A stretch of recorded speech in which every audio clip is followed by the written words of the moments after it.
كل الناس بتسأل هي مشكلة الأهلي إيه؟ وأنا أولكم سألت نفسي هي مشكلة الأهلي إيه؟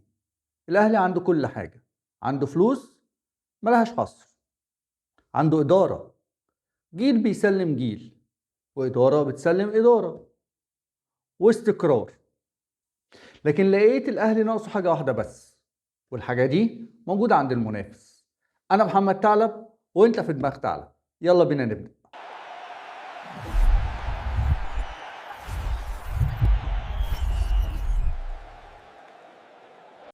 الأهلي عنده مشكلتين، مشكلة بسيطة ومشكلة معقدة.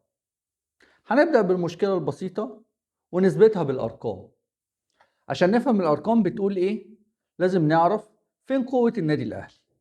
قوة النادي الأهلي في الجناحين ونص الملعب، غير كده مفيش.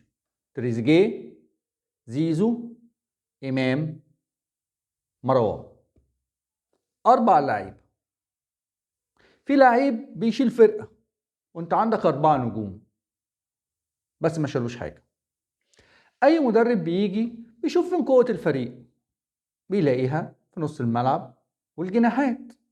راجل مغلطش، عبان خطته على الجناحات وخلى دايما الكرة توصل للجناحات. بعد كده مفيش. كده فهمنا تروب بيفكر ازاي، وشفنا فين قوة الأهلي، وعرفنا مين اللعيبة اللي هنبص على أرقامها. يلا بينا نشوف الأرقام بتقول ايه.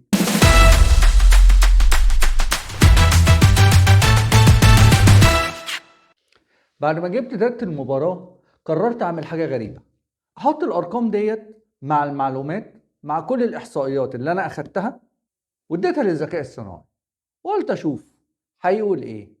وكانت المفاجأة، هعرض لكم الأول الأرقام عادي، وبعد كده هشوف الذكاء الصناعي عمل لنا ريبورت قال إيه. أنا اخترت 5 لعيبة أطلع الأرقام بتاعتهم وأجيب الداتا بتاعتهم: محمد هاني، وزيزو، بالعمري، تريزيجيه، وإمام.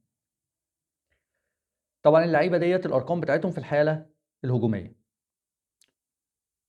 محمد هاني في الحالة الهجومية في النص التاني من الملعب لمس الكورة 70 مرة، وصل الكورة للمهاجمين 13 مرة، عمل 8 عرضيات منهم 2 صحيح. دقة هاني 25%. ما شاء الله، لاعب بيلعب في النادي الأهلي وفي منتخب مصر. عرضيات. محمد هاني في الماتش كله خلق فرصة واحدة بس لزمايله. زيزو، كابتن زيزو، لمس الكورة 46 مرة، العرضيات 5، 1 صحيح، 20%. ايه ده؟ ازاي؟ محمد هاني ازاي؟ محمد هاني وزيزو. زيزو 20%، عمل 5 عرضيات بس، اصلا 5 بس. يا جماعه انتوا خدتوا زيزو الاصلي ولا ده زيزو تقليد؟ اتاكدوا، شيلوا التيكت. ميدين ان تشاينا ولا ميدين ان ايجيبت. العمري لمس الكوره 59 مره، وصل الكوره للمهاجمين 6 مرات، عمل 5 عرضيات زيه زي زيزو. حلو، 2 صح. يا فرج الله، 40%. خلق الفرص ما شاء الله يا بالعمري، محترف ولا يوم من ايامك يا معلول. انا ما عنديش غير واحد بس بلجأ له في المواقف اللي زي كده: تريزيجيه. هو ده الحلم وهو ده الامل وده المشروع وده اللي بنبني عليه. يلا بينا نشوفوا ارقامه. تريزيجيه لمس الكوره 48 مره، عمل تسديدات على المرمى 4.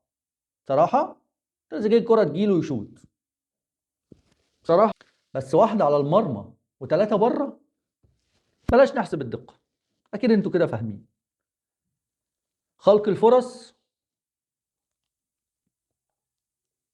امام لمس الكوره 54 مره، وصلها 7 مرات، عمل تسديدتين، واحده على المرمى وواحده بره، وعمل 3 فرص.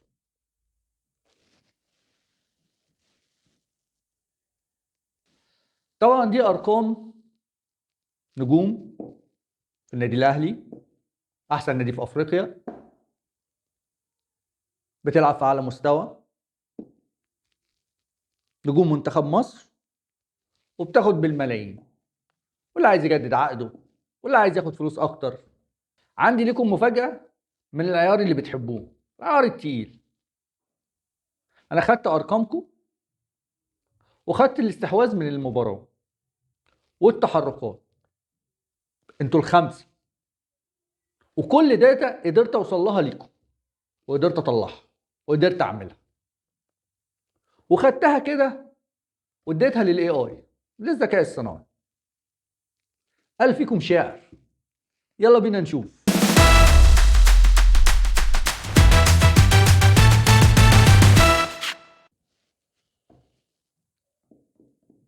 وانا مش عارف اجيبها لكم ازاي، بس احمدوا ربنا ان الاي اي ده مؤدب.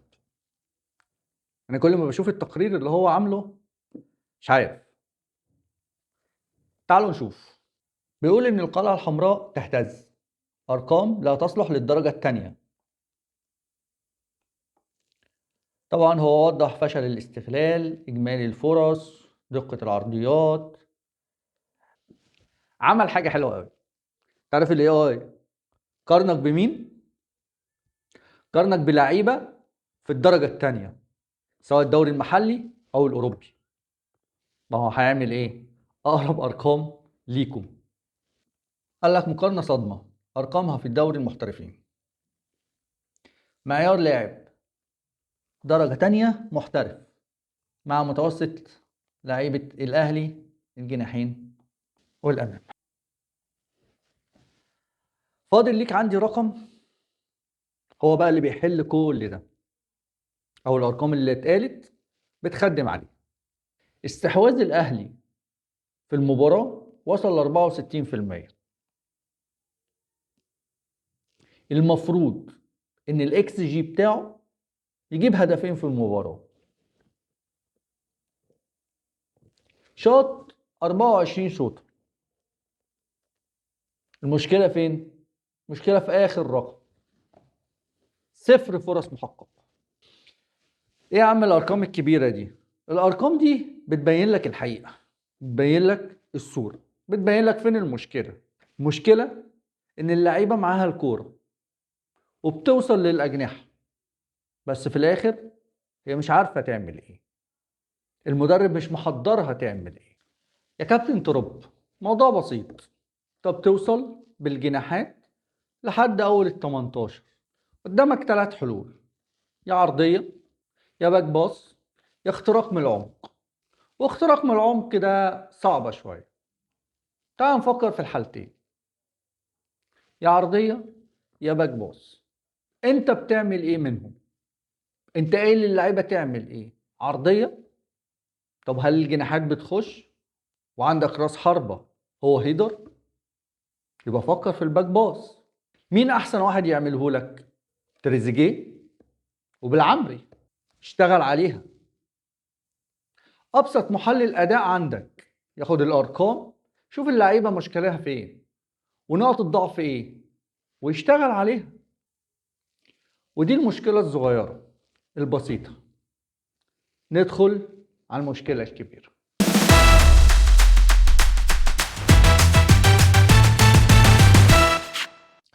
اخطر حاجه في الاهلي مش ضعفه لكن وهم قوته. انا هدي نصيحه للاداره: انتوا تعبتوا واجتهدتوا لحد ما وصلتوا ان الاهلي بقى براند، ان الاهلي هو هدف كل واحد نفسه يوصل له، بقى هو الحلم اللي لو وصل له يتحقق. وهنا الثغرة. فنان محمد منير قال ايه؟ لو بطلنا نحلم نموت. اللاعب لما بيوصل للاهلي حقق حلمه، بعد كده ايه؟ ده السؤال اللي لازم الادارة تجاوب عليه. انا كلاعب في النادي الاهلي وصلت للنادي الاهلي، المفروض ايه؟ اعمل ايه؟ ايه النكست ستيب بتاعتي وايه الحلم بتاعي؟ لو بطلنا نحلم طول ما الإنسان ما عندهوش هدف ولا عنده طموح ولا عنده رؤية ولا عنده فيجن، هتبقى هي دي أرقامه وهتبقى هي دي إنتاجيته، وهي دي اللي عند المنافس. عندهم طموح، عندهم أمل، شغالين على هدف وشايفينه ورايحين عليه. الأهلي أصبح بلا هدف، بلا طموح. بطولات عندنا كتير، لعيبة هاخد مرتبي. لازم الإدارة يبقى فيه إجابة للسؤال ده، وإجابة 1 و2 و3، عشان ما نوصلش لمرحلة ونبقى خلاص. يا إما الناس دي مع السلامة، اللي حققت طموحها تمام، اللي ما عندهاش فيجن ولا رؤية لمستقبلها حلو قوي، نبدأ من الأول. ناخد صغيرين عايزين يحققوا بطولات وعايزين يكبروا السي في بتاعهم، وهنشيل اللعيبة بس. أنا آسف، إدارة الأهلي كمان بقت مقسومة نوعين. نوع برضو شبع وخلاص، ما بقاش عنده رؤية ولا عنده هدف، هو عنده حاجة واحدة بس، عايز يسلم الراية للي بعديه وتنتهي مرحلته بسلام. ونوع تاني جوه الإدارة عنده رؤية وعنده قرار وعايز يغير، بس خايف ده يكون قراره أو رؤيته ضد الإدارة، وهيترتب عليها إن هو هيمشي أو هيبقى وحش، لأن الإدارة ما بتقبلش صوتين. إدارة الأهلي صوت واحد، وده غلط. يبقى اللي خايف على مكانه ومش خايف على الأهلي ملوش مكان فيها، واللي حقق طموحه ومش شايف مستقبله برضه ملوش مكان فيها، واللي عايز يسلم الراية وشايف ان هو وصل للتوب، شكرا، سلمها بسرعة وكفاية قوي كده. ولو صلحنا دول احنا كأننا دوسنا على زرار ريستارت للأهلي. الأهلي هيرجع تاني وهيرجع أقوى من الأول.